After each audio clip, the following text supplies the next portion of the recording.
Hi, I'm Dr. Vonda Wright, and this is Hot for Your Health.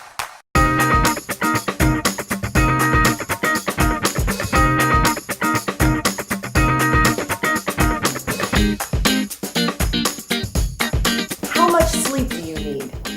How stressed out do you get every single day?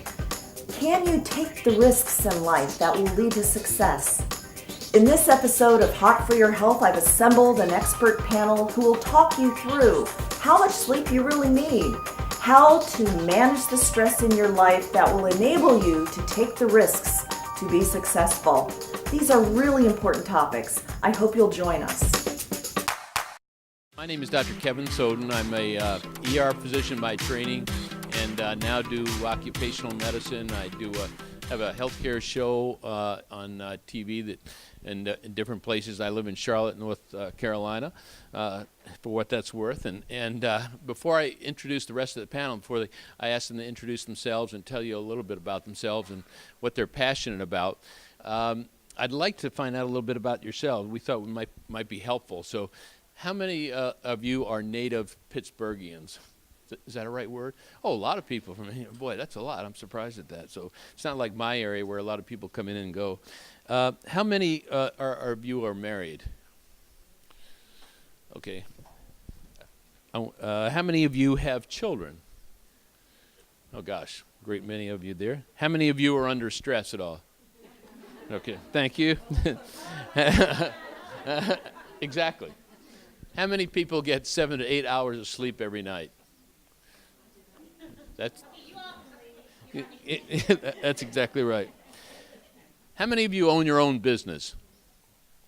How many of you work out in the world, outside of the home? Okay, good. Okay, so a good number as well. Okay, so I think it gives us a pretty good feel, and no wonder you're here at this one. So I'm going to put on my reading glasses for a minute here.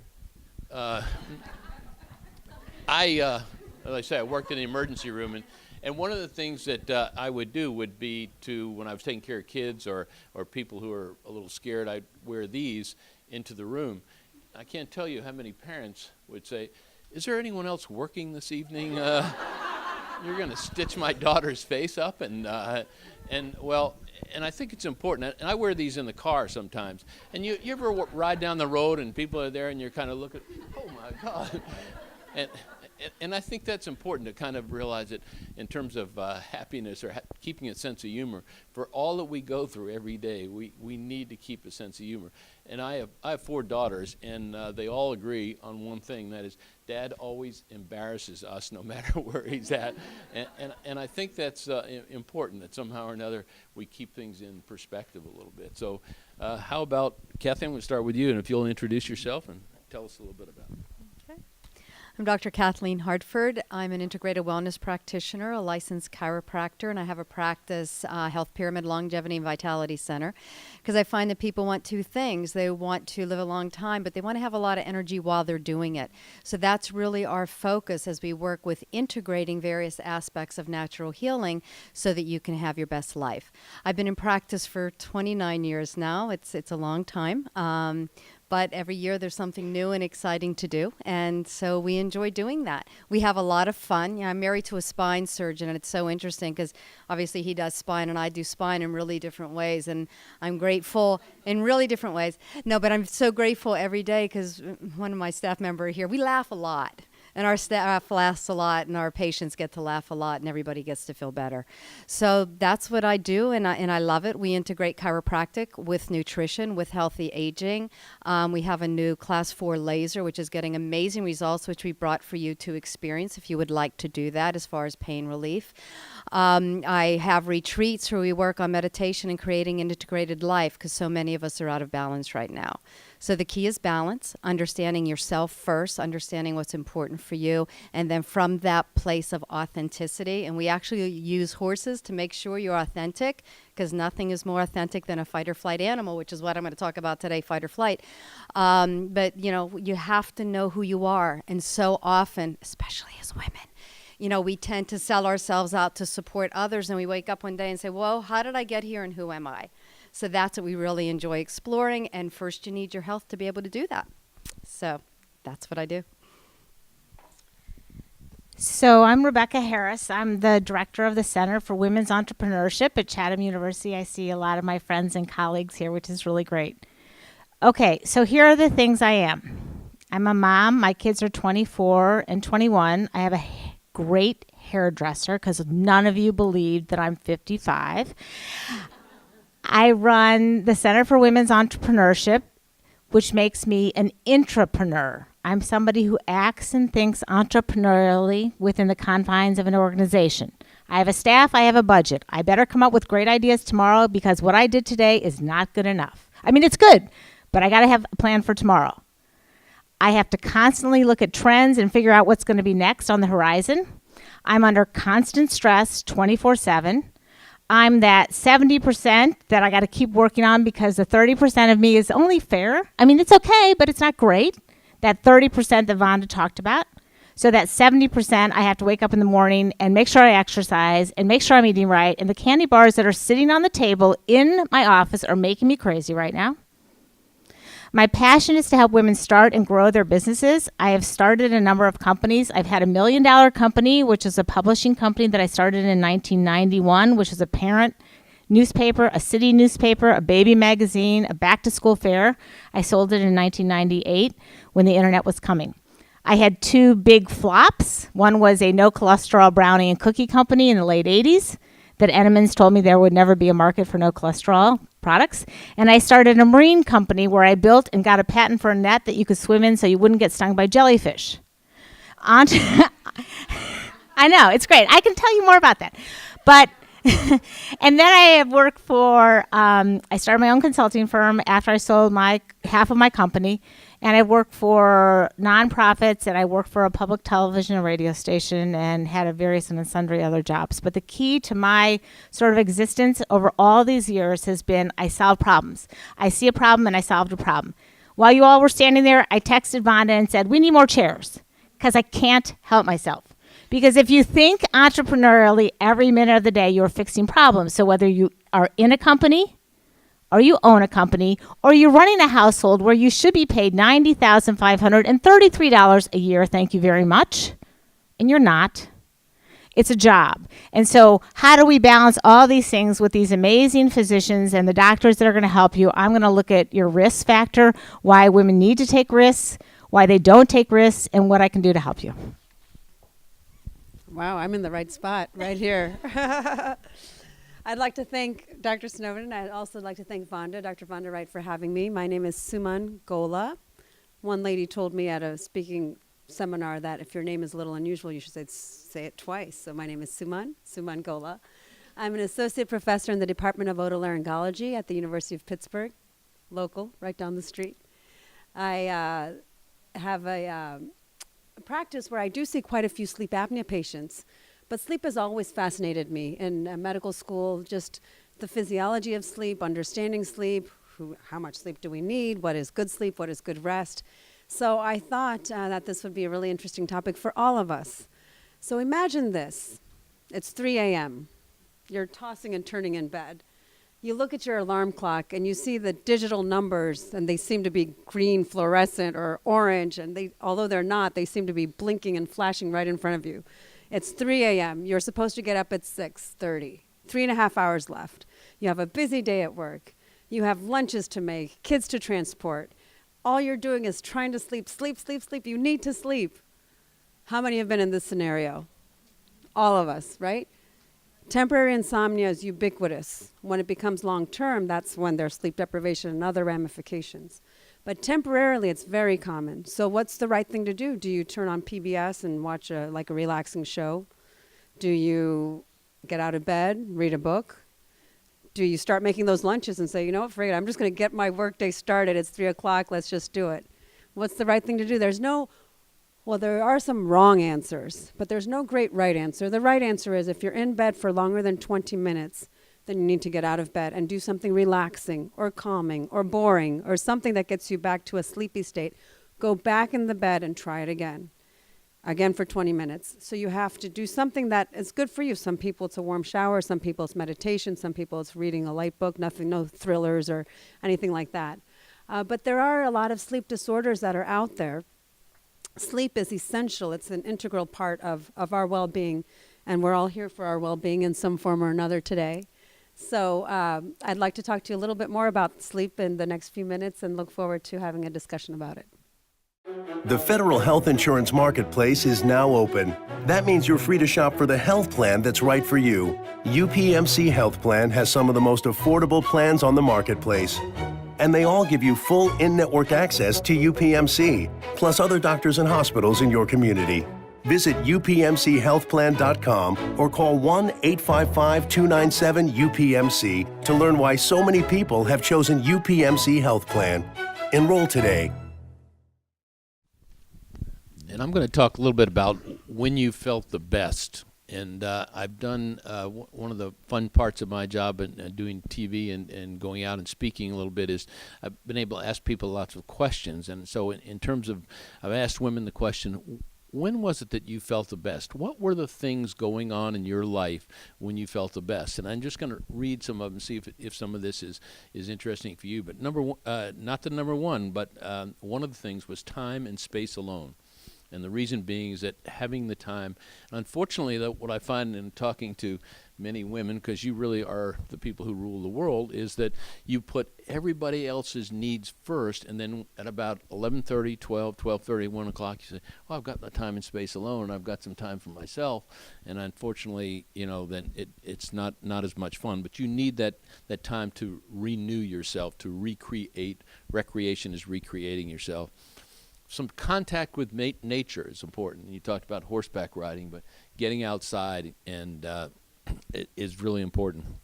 Another thing is balanced nutrition. They're not talking about your cholesterol, not talking about your diabetes, but talking about having some kind of a balanced nutrition was important when I felt the best in terms of women.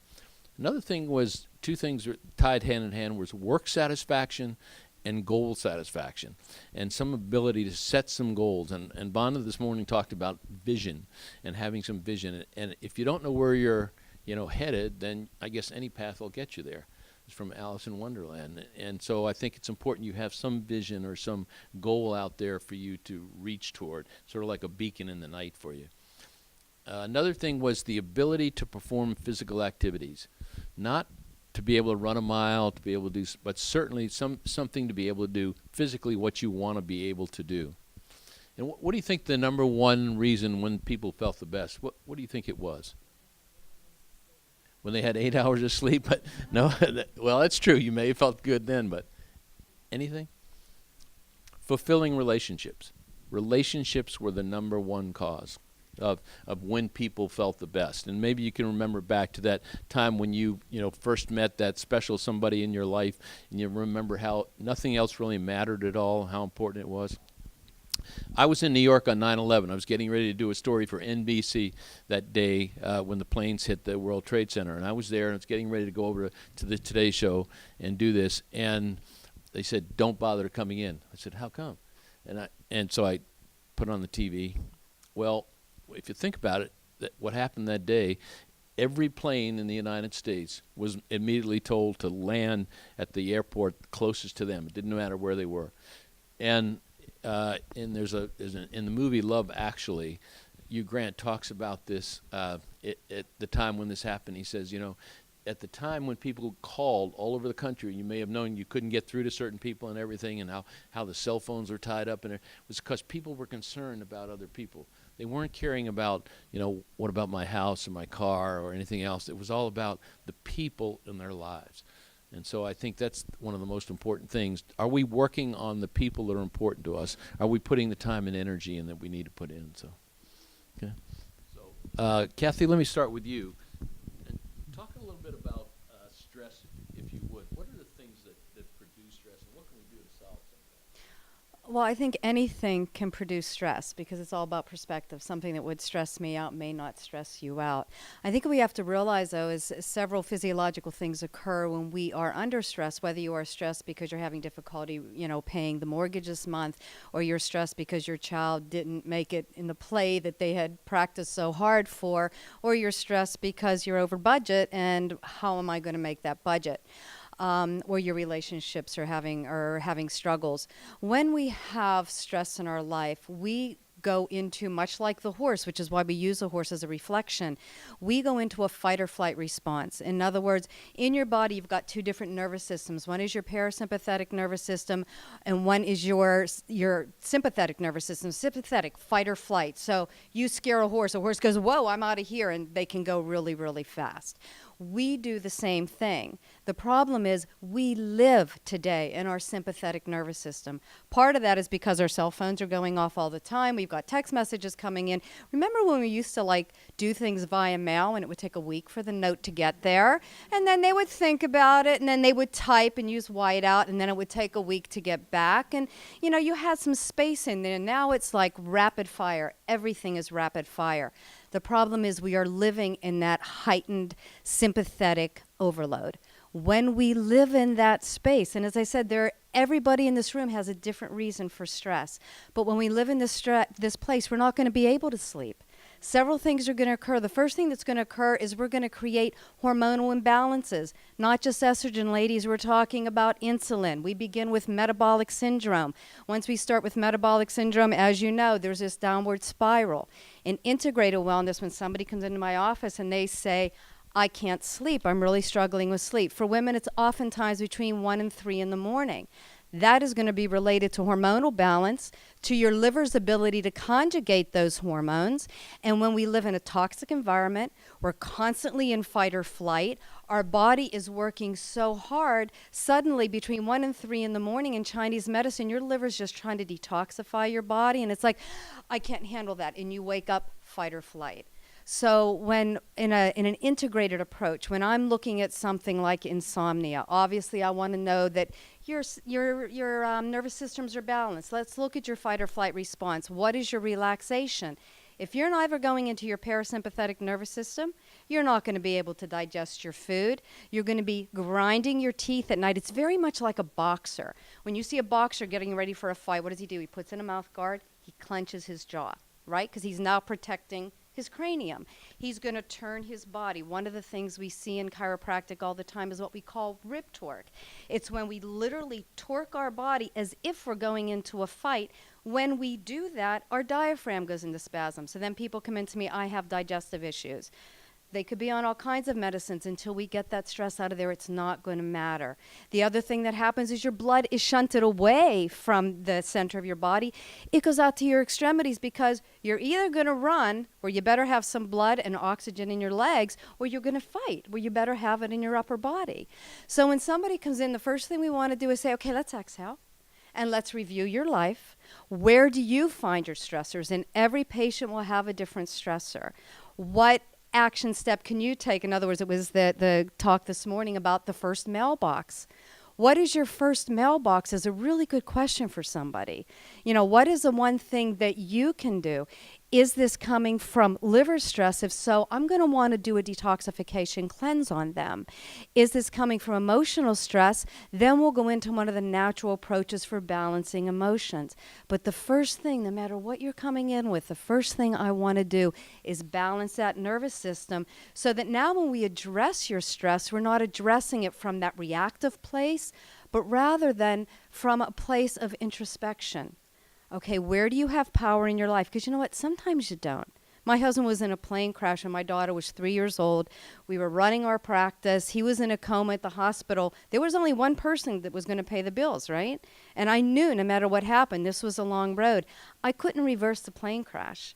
At that point, he was in medical care. There wasn't a place for me in there. I mean, he needed very specific emergency care. So where were my choices? And that's what I had to look at. I could have collapsed and crawled into a corner, or I say, okay, and for me, this is important. There is a power higher than me. There's a power more powerful than me. I'm going to let him handle the stuff I have no control, him, her, whatever, handle the things I have no control over, and I'm going to look for my space of control. So that's what I try to do with people. Do we need to control your foods? And what are you ready, willing, and able to do? Those 3 words, very important. Because you can be ready and willing to do something and not able. I mean, I was ready and willing to do whatever it was to fix my husband, but I wasn't able to do anything with his brain at that point. He needed emergency medical care. 6 months after he came out of that, absolutely, I was in there with all of the tools that I had. So you're always looking for, what are you ready, willing, and able to do? Where are your points of stress? How can we balance your nervous system? We talked about meditation just a second ago. What a powerful tool. You know, Mother Teresa said, prayer is when I speak to God. Meditation is when I listen. Getting into that quiet space, touching that part of you that you can sit and know it's more powerful than you. It's a power that made you, it maintains you, it keeps you striving for health every day of your life. So how do we harness that power? What does it need to be healthier, whether your challenge is sleep or anxiety or obesity?